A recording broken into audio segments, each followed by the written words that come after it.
I think it's Carl Jung who said the reason the modern world doesn't see God is because they don't look low enough. And I think Jordan Peterson talks about it a lot. And that's a very profound thing to say, because you want to set a goal that transforms who you are, not gives you something, right? So if you're starting, let's say you're really bad with money, for example. I talk a lot about financial literacy and independence. You want to. So there are two things. One is you yourself are not convinced that you can manage money well. You yourself, you don't trust yourself. And then obviously the second thing is you don't manage your money well.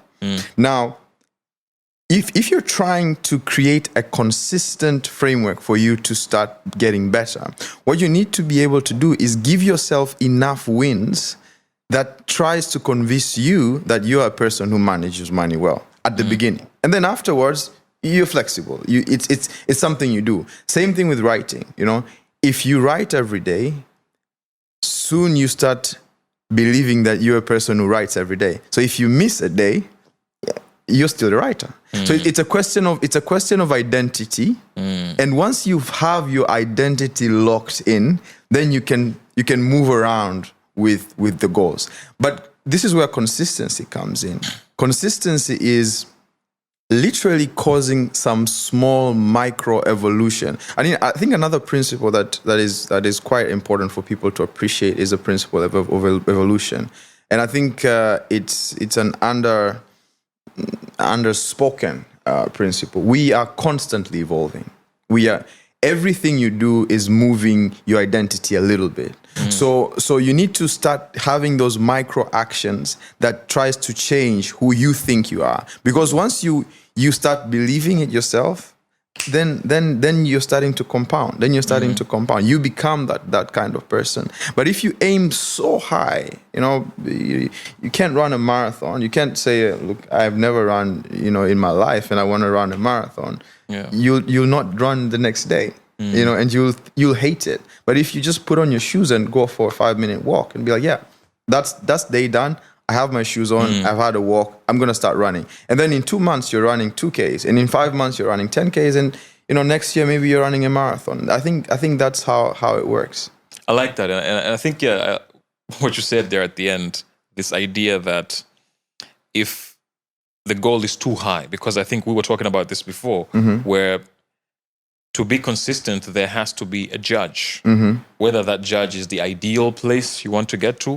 And sometimes the judge is the goal you've set. Yeah. And I think if the goal is too big, then it's this big, giant judge who's looking down on you. And that can be intimidating and it can demoralize you, and then you stop. Whereas if the judge is close enough, it's a lot easier to deal with the judge, right? Yeah. And I think it's the whole idea, even when people think of God, I think even a lot of people reject the, Judeo-Christian, Abrahamic God, basically all the Abrahamic religion, the God that's spoken about. Yeah. A lot of people have a problem with that God because he's too big. Yeah. It's, he's going to judge everything, my thoughts, every single aspect of my life. Yeah. And people find it okay to subscribe to an idea of a God that's close by, whether it's Mother Earth or because it's not too intimidating, right? So I think it's this idea where if it's too great, then the judgment is demoralizing. Yeah. And so if you miss a day, then you start questioning your identity. Am I even the person who can actually live up to this standard that you yourself have set for yourself, which is very strange. Yeah. So I definitely agree on the identity aspect of it, where you have the goals at the beginning, they have to be small enough for you to achieve them so you can make yourself believe that you are the type of person who can get to that point. And it is counterintuitive because I think, our generation has been fed a very steady dose of dream big, have massive goals. If your goals don't scare you, you're not dreaming high enough. Hairy, audacious goals. I want to be a billionaire tomorrow. What am I going to do? and I think there's a fallacy in that, because it downplays the kind of work required to achieve those big, hairy, audacious goals, and two, it also underplays or underestimates the time required to achieve those goals.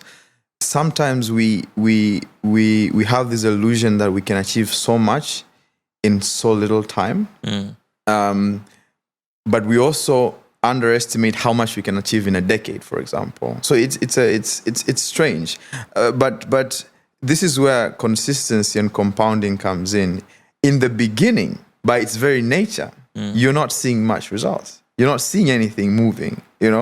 If your goal is financial, if your goal is even in relationships, you're not seeing things progress as geometrically as you want them to be. But if you're consistent for a couple of months, for a couple of years, then you start to see the results, and then it becomes an overnight success.